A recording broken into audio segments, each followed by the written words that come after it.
Pathfinder classes में आपका स्वागत है। चलिए, हम लोग प्रेपोजिशन पढ़ रहे थे और प्रेपोजिशन में बहुत सारे यूजों को देख लिया है। आज हम देखेंगे सम अदर प्रेपोजिशन में एबव और बिलो। एबव और बिलो, देखिए एबव और बिलो, एबव और बिलो, एवर और बिलो देखेंगे। फर्क क्या है समझिए।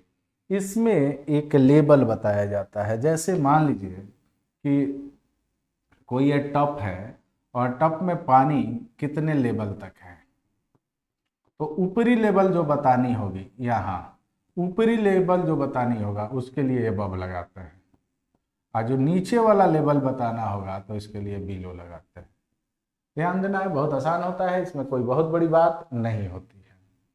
ठीक है, तो आइए, आप फोटो से समझ लिए होंगे कि कोई भी मान लीजिए नदी है और उस नदी में पानी बढ़ रहा है तो उसका लेवल बढ़ रहा है तो एबव हो रहा है, घट रहा है तो बिलो हो रहा है। तो लेवल बताने के लिए, यानी चिन्ह स्टैंडर्ड एक मानक होता है, उसको बताने के लिए हम लोग इसका प्रयोग करते हैं। आइए लिखते हैं, लिखेंगे कि एबव तथा बिलो, एबव तथा बिलो, एबव तथा बिलो का प्रयोग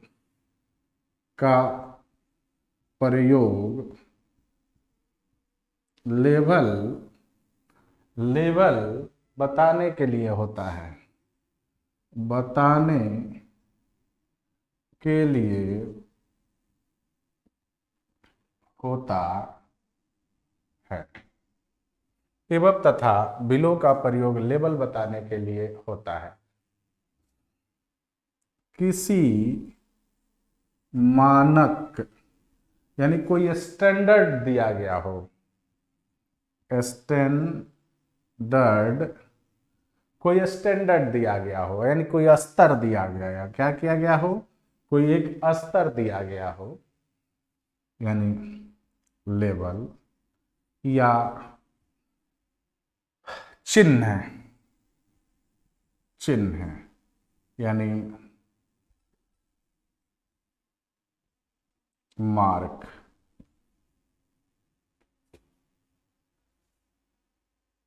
के ऊपर का प्रयोग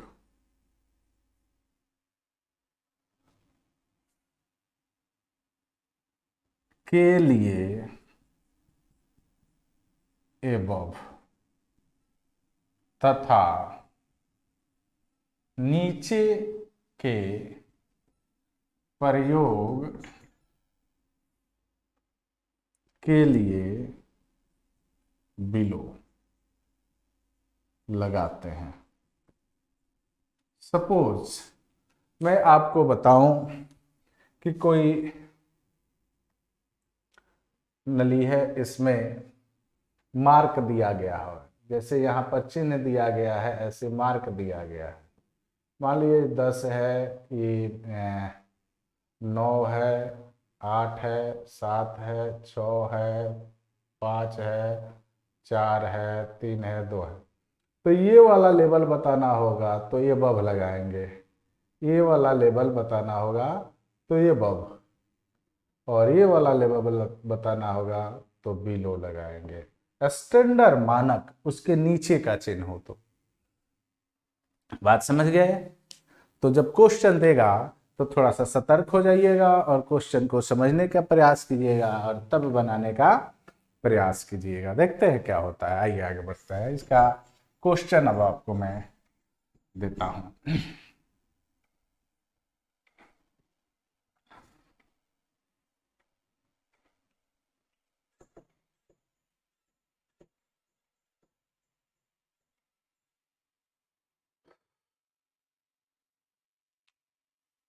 the river is flowing, river बह रही है, ठीक है, above the danger above the danger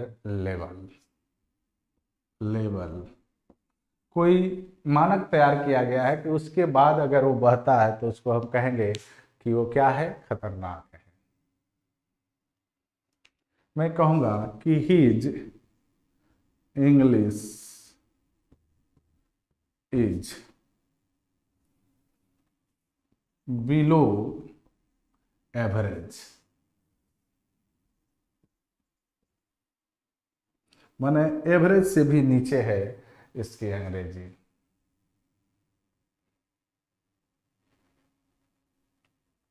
ठीक है, ये ध्यान आपको रखना होगा, ये हमेशा आपके लिए देगा। चलिए अगला है, अब आगे पढ़ेंगे। तो बिलो और एबव आपने देख लिया।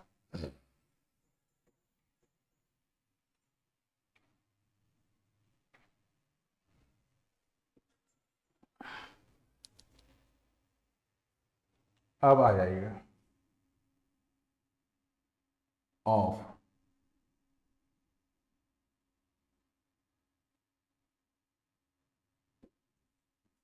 ऑफ का प्रयोग कहेंगे कि इसका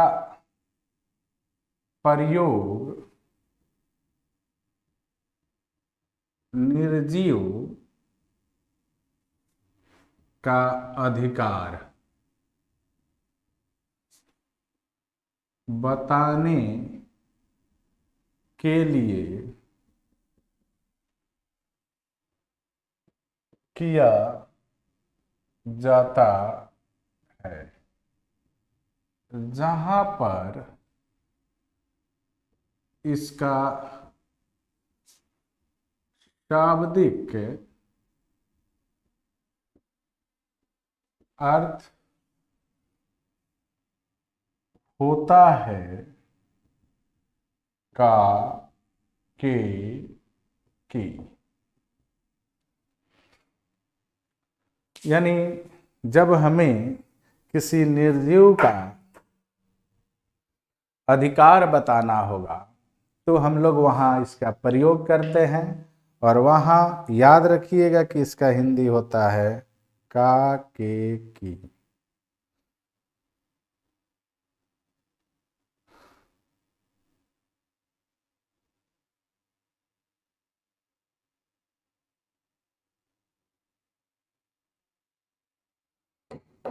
चलिए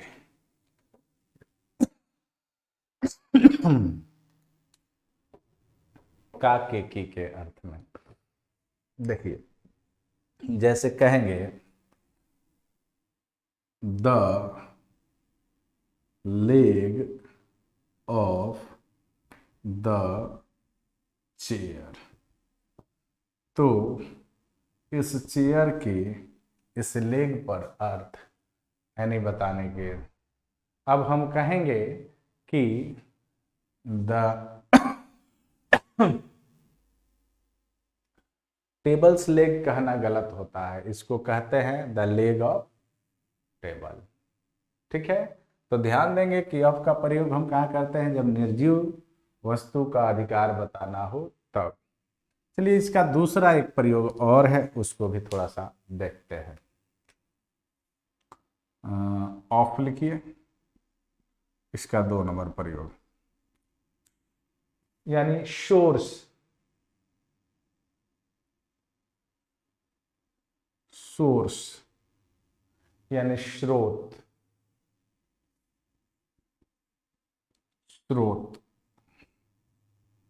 ठीक है, बताने के लिए, बताने के लिए भी किया जाता है, किया जाता है। जैसे मैं कहूँ कोई लाइन ले लूँ तो कहूँ कि this line comes of the Ramayana, Gita, Quran, तो ये सोर्स बता रहा है। कहेंगे कि किसी का सोर्स बताना हो, स्रोत बताना हो, तो ऑफ का प्रयोग करते हैं। अब देखिए, संबंध भी बताने के लिए इसका प्रयोग करते हैं। सब में इसका हिंदी क्या होता है, का के की ही होता है।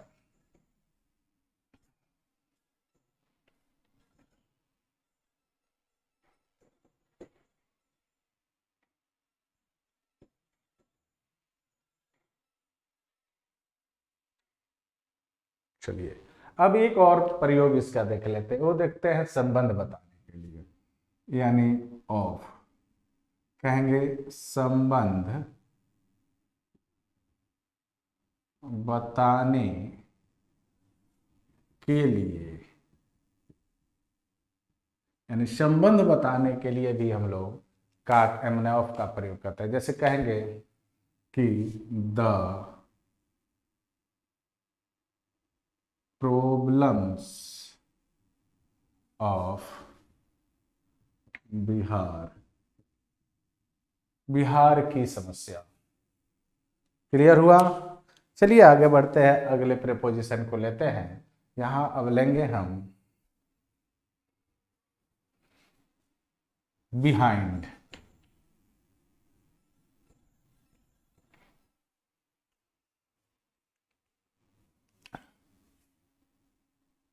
बिहाइंड के पीछे। अब देखिए, समझना है कि कोई मेरे पीछे हो तो कहेंगे बिहाइंड, यानी या मैं किसी के पीछे हूं तो कहेंगे बिहाइंड। के पीछे के अर्थ में बिहाइंड का प्रयोग किया जाता है। कैसे किया जाता है देखिए, कहेंगे सपोज मान लो कि ये पेड़ है और पीछे कोई खड़ा है, यहाँ खड़ा है और हमको यहाँ से देखना है, तो क्या कहेंगे, पीछे है, कहेंगे she is standing behind the tree. है कि नहीं? यानी सीधी सी बात है, कहेंगे कि किसी के पीछे के अर्थ में बिहाइंड का प्रयोग करते हैं। ठीक है, किसी के पीछे के अर्थ में बिहाइंड का प्रयोग करते हैं। मैं कहूंगा कि she hide, she hide behind the curtain. Curtain यानी पर्दे, पर्दे के पीछे हो, कहाँ है, पर्दे के पीछे है। यानी के पीछे के अर्थ में कहेंगे the police are running behind the thief. The police are running behind the thief, यानी पुलिस किसके पीछे भाग रही है, तो चोर के पीछे भाग रही है। क्लियर हुआ? चलिए अब आगे में देखते हैं कुछ नोटों को, जो इंपॉर्टेंट चीज आपको मैं यहाँ बताने जा रहा हूं, उसको गौर कर लेना।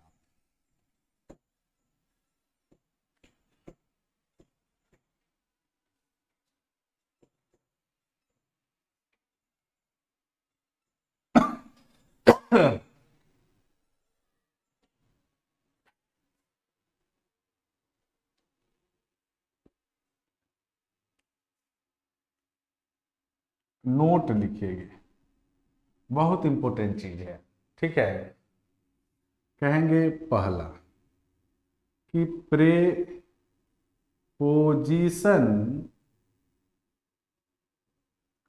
के बाद, प्रेपोजिशन के बाद सामान्यतः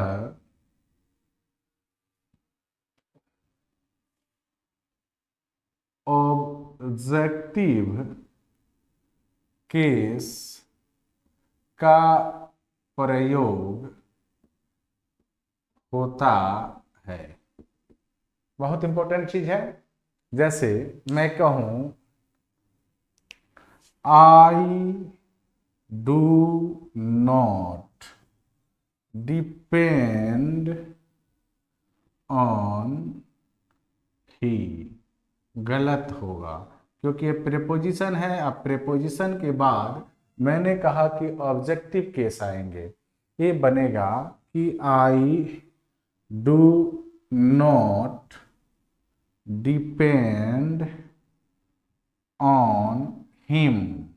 यहाँ हिम सही होगा क्योंकि हिम जो है वो ऑब्जेक्टिव ऑब्जेक्टिव केस है और ही जो है वो सब्जेक्टिव केस है। तो कहता है कि प्रीपोजिशन के बाद ऑब्जेक्टिव केस आता है, इस बात को ध्यान रखना है। अब मैं आपको कुछ फ्रेजल प्रीपोजिशन बता देता हूं और उसका हिंदी बता देता हूं ताकि आप इसका प्रयोग कर सकें। आने वाले एग्जामों में 12 में बहुत ज़्यादा पूछता है तो थोड़ा सा आपको मदद मिल जाएगा। चलिए कहेंगे सम फ्रेजल प्रेपोजिशन। सम फ्रेजल प्रेपोजिशन, सम फ्रेजल प्रेपोजिशन। ठीक है, पहला अकॉर्डिंग टू, इसका हिंदी होता है के अनुसार, के अनुसार। ठीक है, मैं कहूंगा कि according to Rama Shyama is good girl. तो यहां अकॉर्डिंग टू का मतलब आप समझ गए। ठीक है, चलिए 2 नंबर लिखिए by dint of, by dint of. By dint of का मतलब होता है के बल पर, के बल पर, के बल पर। जैसे I passed, I passed the exam, the exam by dint of hard work. किसके बल पर? कड़ी परिश्रम के बल पर। चलिए तीसरा, इन केस ऑफ। नोट करते चलेंगे, बड़ी इंपॉर्टेंट चीज बता रहा हूं। इसका हिंदी होता है अगर। क्या होता है? अगर। जैसे मैं कहूं in case of emergency, in case of emergency,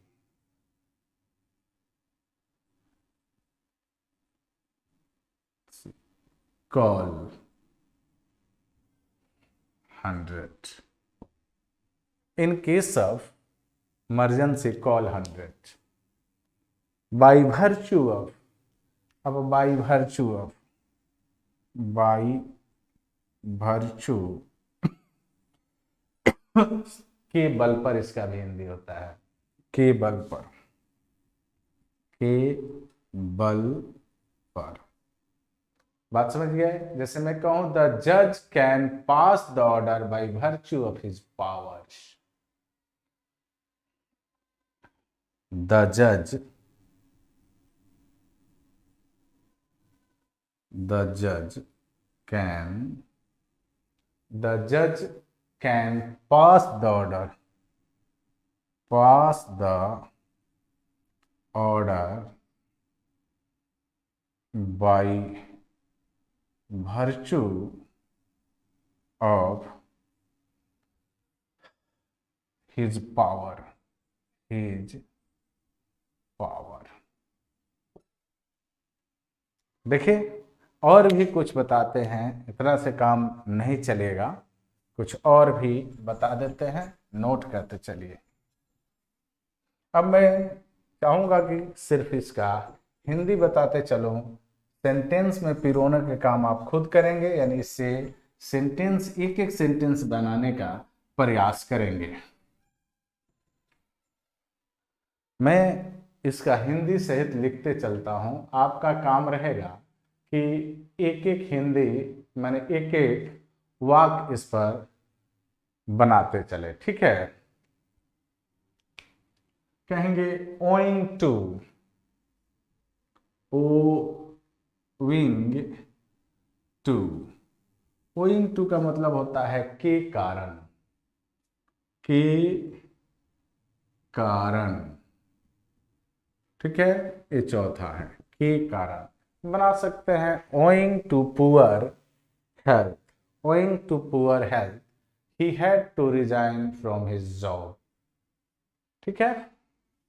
चलिए आगे लिखते हैं in order to, in order to का मतलब होता है ताकि, ताकि।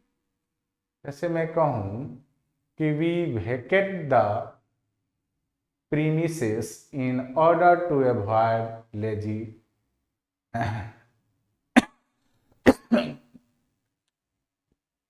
litigation, ठीक है। आगे इन कोर्स के दौरान, इन कोर्स ऑफ के दौरान, इन कोर्स ऑफ के दौरान, on behalf of, on behalf of होता है के स्थान पर, के बदले, है ना, या के स्थान पर, ठीक है। By means of, by means of, by means of की सहायता से, की सहायता से। देख रहे हैं बहुत सारे ऐसे आपको मैं बता दे रहा हूं ताकि आपको याद रहेगा, और ये सब इंपॉर्टेंट चीज बता रहा हूं बहुत।